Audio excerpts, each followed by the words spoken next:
All right. Let me start with some good news. Do you want to hear some good news? Yeah. The good news is that I'm not going to speak for half an hour.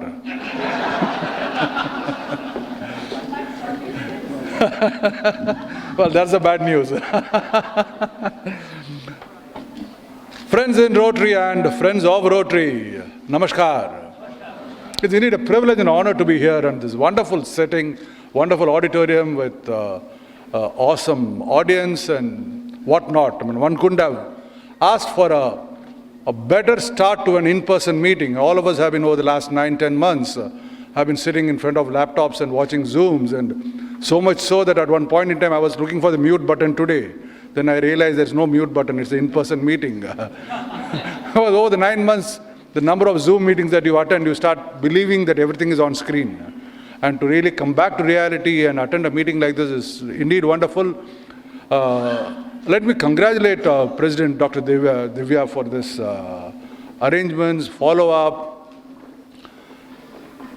It's really awesome to be here. And of course, if I have to blame one person, or you have to blame one person for getting me here, that is Pradeep Mukherjee. He was the one who insisted on me coming to Allahabad, and I've never been to Allahabad, though I've been to 3120 a few times in the past, to Lucknow, to Varanasi, to even Renikut, but never have I had a chance to be in Allahabad, and thanks to Pradeep, my good friend, I'm here. And I should also congratulate Governor K.K. Srivastav. In spite of testing times, in spite of the challenges that he has had thus far, and maybe a few more months, the kind of performance he has churned out. Please give a big hand to Governor Srivastav ji. And it was also good for me to interact with the incoming two leaders, Samar Garg and Anil Agarwal ji, both of whom will be my bosses for the next 2 years. When I'm on the board of Rotary International, I need to request my bosses to perform in the next 2 years so that I can sit on the board and say, okay, my team is performing well.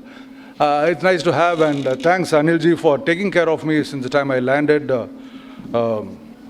He took care of every single need. I should really thank this from the bottom of my heart for the kind of effort you have put in, and personally spared your time and effort. I'm really thankful for all that. Several past governors here, please treat it as I have acknowledged, all protocols observed, because I don't want to go naming the past governors. Not that I do not know, but I'm only worried that if I miss out any, I'll be in big trouble. So I don't want to take the chance of trying to name everyone here. Please be assured that all protocols have been observed. Coming to this seminar, Yuva, one thing that struck me when I saw that a name given to the seminar, Yuva, was that the first 3 alphabets of this name, Y-U-V, are the 25th, 21st, and the 22nd alphabet in the English alphabet series. That means you are right at the bottom. But where does it end? With A. Wherever you are, what matters is where you end, and Yuva ends with A. Y-U-V. So where is it? It's right at the bottom, and then you see one A, and then you know, okay, all is going to end well, and wonderful choice of title for a seminar of this nature. Rotary, as some of you may be aware, has been laying a much greater emphasis on youth in the recent times, so much so that a lot of things have changed as far as Rotary Act is concerned. I'm sure the Rotary Act is here, and D.R. Rajan Gupta included will be aware of the kind of changes that Rotary Act has undergone in the last couple of years, or even starting with 2016 and over the last 4 or 5 years. We have had a huge number of changes. It's no more a program of Rotary. They are now members of Rotary International, Rotary Act clubs as well. That's the biggest change. Of course, the age limit and the subscription and applying for grants and you name it. There are a whole lot of changes that have come about in a Rotary Act. The primary reason, the underlying reason for all this is that Rotary International, I'm not making a mistake, Rotary International has become very selfish, because Rotary International now realized if we don't lay that emphasis on this, on the youth, and Rotary Act in particular, we are not going to survive very long. So out of purely selfish motives, we have now started laying a large emphasis on the next gen, the new gen, or the youth, or whatever you want to call it. What it also means is that there's a larger responsibility on the shoulders of these Rotaractors, the next gen. Some of the old, bandicoots like me, people who have been in this organization for long enough, and several others, I don't want to name. Me, I can say old bandicoot. I don't want to specifically point out to anybody else in the audience, but I know you yourself would know if you are an old bandicoot or not. I don't have to say that. Some of those people would probably wonder, is it really worthwhile? Is it really safe to entrust the youngsters with so much of responsibility, so much of authority, so much of independence, so much of freedom, and is it likely to be misused? Let me narrate a small story. As you may have seen from my intro anywhere, somewhere else, I got into the business of civil construction at the age of 23.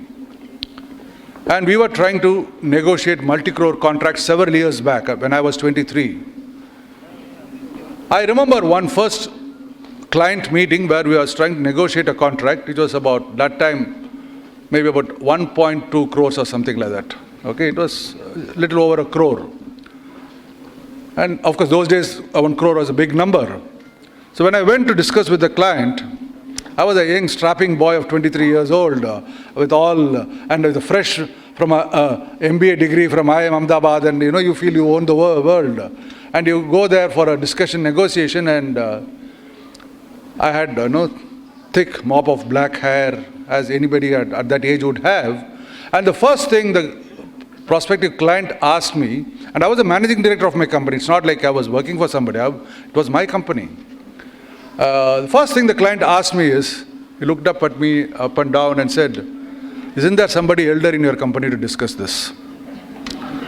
So looking at me, he said, "This young boy is not worth discussing such big deals. Can you bring somebody elder?"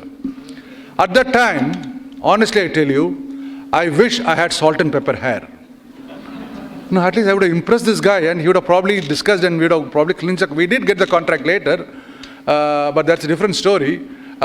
So I really wished I had salt and pepper hair. And then move forward about 15 years thereafter, or 20 years thereafter, maybe when I was around 40, me and my wife, Vinita, one evening, we do party a little bit there in Chennai, and I come from Chennai. One evening, on a Saturday evening at the park in Chennai, those of you who have been to Chennai would know, there's a very famous discotheque in the park called the Pasha. So one Saturday evening, we had gone with a few of our friends, Vinita and I. We were dancing away on the dance floor late into the night, and at Saturday evenings, all these discotheques are packed like sardines in a tin.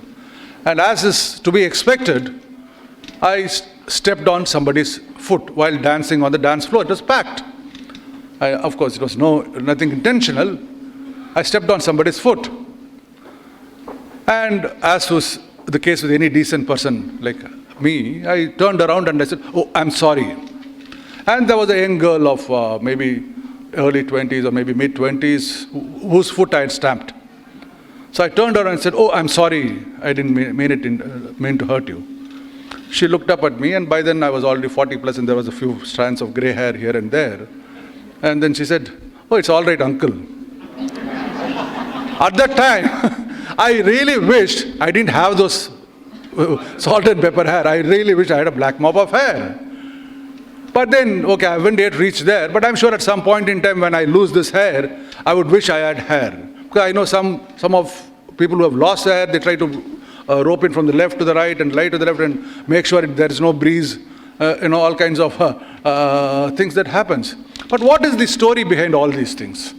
If you really look, these may sound humorous, may sound mundane, may sound silly, but if you really look beyond the surface, you would probably realize human endeavor, human nature is always about seeking something that you don't have. When I didn't have white hair, I wanted white hair. When I had white hair, I wanted black hair. When I don't have hair, I want hair. If you notice, it may be a simple stuff on the surface, but deep inside, the human nature is always to seek something that we don't have. So the youth will be seeking something that they don't have. What is it that they don't have? The experience. Youth has everything else, the kind of energy and enthusiasm, the performance we saw, amazing. I don't think I would have seen that kind of a powerful, energetic performance in a long time. They have energy, they have enthusiasm, they have knowledge of technology, they have everything going in their favor. Only thing that they don't have is experience. That comes with age. So if you notice, every single person, if at that age, the youngsters, if they have to really succeed, there is something drawn from experience that can be given to them, so that they don't have to reinvent the wheel. Otherwise, they'll have to gain experience the way all of us have done by spending the next 20 years trying to gain that experience. By then, the youth is gone. So if you really want to leverage and capitalize on the youth and the energy that they have, if we can add a dash of experience, lessons learned from our experience, that will make them complete. So let me share with you some of the experience, so you don't have to reinvent the wheel. And as I said, I've gone through that paces and I've learned a few things, and let me share with you some of the things. And not all of that has been learned at IIT or IIM, where I did my formal education. These have been learned outside these portals of educational excellences. These have been learned outside, and that is the value of experience. And I want to share a few of those with you. So I have shared this in some other platforms as well, which really happened. I used to play football. In my younger days, not anymore. I don't play anymore. But I used to play a lot of games, and football was one of my favorite games. I remember inter-school semi-final tournament, a tournament semi-final match. I was a goalkeeper, and that's again a very interesting story as to how I became a goalkeeper.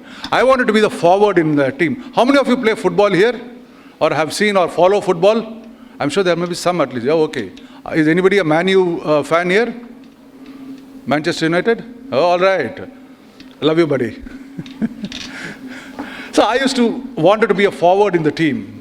Reason is not that I was a great striker of the ball, but if at all a goal is scored, it's very likely to be a forward, and the next day the news will say, so-and-so, Venki scored 1 goal. Because as a forward, you are likely to be the last one to touch the ball. So I wanted to be a forward, but I wasn't fast enough to be a forward. Forward needs to keep running up and down the field. I wasn't fast enough to be a forward. So my coach said very, very nicely, very politely, he said, I was already a 6-footer then. So my coach said, all right, Venki, from tomorrow, I want you to train as a goalkeeper. Because you're already 6 foot, you stretch your hands, you can cover 10 feet in front of the goal. So somewhere the ball will hit you and it won't go inside. So you'll be there as a wall. So I was made a goalkeeper. And I thought my coach was actually leveraging my strengths. What he was actually trying to do was hide my weaknesses, which is not being able to run faster. But that's okay, fair enough. You always look very optimistic, look at the positive side of things. And I said, all right, from tomorrow I'm a goalkeeper. And I did practice hard, and I'm generally very sincere with whatever I take up. No, it may be hard to believe, but yes, I'm pretty sincere with all that I take up. So I happened to be a goalkeeper in a very important semi-final match. Very strong team we were facing, and if we win that, we were going to be in the finals, and that was a dream for my school. And as a goalkeeper, a lot of things rested on my shoulders, and that day I was in very good form, very good form. So the team against whom we played, they took several shots at the goal. I don't remember, maybe about 20 shots at the goal. And I dived to my left, right, I had scratch on my elbow, my knee. I mean, all kinds of things. I was like rolled in mud, I jumped, everything I did. Out of those 20 shots, I managed to stop 19 of them. One, a strong left-footer volley onto the left side, bottom of the net on my left. Because when you're tall, there's also a disadvantage. By the time you bend, the ball has already gone in. It takes a few more seconds to bend. So one went into the left corner. 19 others, I stopped. I was very pleased with myself. I said, today I've played a fantastic game today, and I did. I mean, I really thought I did. And as we were stepping out of the ground after the final whistle after 90 minutes, with my chest pumped up, hoping that my coach is going to come and pat me and say, okay, well done, Sabash, beta. Well done. And actually he had promised that the best player he will get is Chana Bhatura. Chana Bhatura was a fancy those days for me in Chennai. No, itna bada puri to I have never seen in my life. So I said, oh Bhatura and this Chana, he had promised me for the best player. As I was stepping out of the ground, the boundary line, I looked up at the scoreboard. It was this black board where they manually change the numbers. Some of the older generation will probably have seen scoreboards like that, not the electronic board that you see today. A blackboard with metal plates with numbers. Physically, somebody will change those numbers in a hook. As I was stepping out of the ground, I looked up and I saw, what? What did the score say? 0-1. 0-1. No mention about the 19 saves I made. One damn thing I left and that is against me now. 0-1. 19 tough saves I made. Nobody is going to talk about it. As I came out, the coach was angry with me. That was a new reaction, unexpected reaction. He said, why did you let that ball in? I was almost in tears. Because I thought I'm going to be patted on my back, and here is a man who says, why did you let that goal in? I looked up at him and, sir, I saved 19. Did you see that? There I learned my lesson. He said, as a goalkeeper, your job is to stop the ball. I'm not going to come and pat you for doing your job. You are there as a goalkeeper to stop the ball. What do you want me to say? Oh, well, then you stop the ball. That's what you got them there for. Don't expect me to praise you because you're doing your job. But remember, what will be held against you are the opportunities that you miss. What will be held against you are the opportunities that you miss. And if you miss that, we have lost the match today. That was just a football match, but the lesson I learned that day, we will have opportunities every single day. And if we don't make use of those opportunities, we have only ourselves to blame. So I want the next gen to look out for opportunities all the time and leverage that. When Holger knowingly or unknowingly has said, Rotary opens opportunities as a theme. But it's true. I've learned in my lesson. After that, never will you see me napping when the opportunity knocks at my door. That's the lesson I learned on the football field, which has held good even till date. That is something I learned. Second thing I learned is not actually that happened to me, but I read in a book because I do read a lot of biographies and autobiographies. If you come to my office, my library will have at least about 200 biographies. I don't read fiction, but biographies I read a lot. So one biography about a football coach in the US, a much sought after football coach. To enroll your child there for a summer camp, you need to pay a huge amount of money. And he takes only a limited number of students every summer. So one father had enrolled his son there for a summer camp and was very curious to know what this guy teaches that he's charging so much. So on the first day of the camp, he goes with his son to the camp. After a while, the coach comes out of the dugout or the pavilion or the dressing room and says, okay, boys, let's start. And he's walking with nothing on him, just swinging his arms. So one father who was very inquisitive looked up at the coach and said, sir, have you not forgotten something? The coach said, no. What's wrong? He said, you have come to teach my son football. You are not even carrying a ball with you. What are you going to teach him without a ball? I think you have forgotten. Please go and get it. When the father said this, all the boys laughed. The coach waited for the laughter to subside and pulled one boy aside. I said, okay, young man, tell me, how many minutes is a game without assuming there's no extra time? He said, 90 minutes. How many players will be on the field? 11 plus 11, 22. How many ball will be there? Ball in play? He said, 1. So, on an average, if you do your arithmetic, you are likely to be in possession of the ball for just 4.5 minutes out of the 90 minutes. Because 20 players are going to play with one ball on the field. So, on an average, you will have the ball for only 4.5 minutes. The 85.5 minutes, you are going to be on the field without the ball with you. So let me train you, coach you on what to do in those 85.5 minutes. Then I'll come to those 4.5 minutes.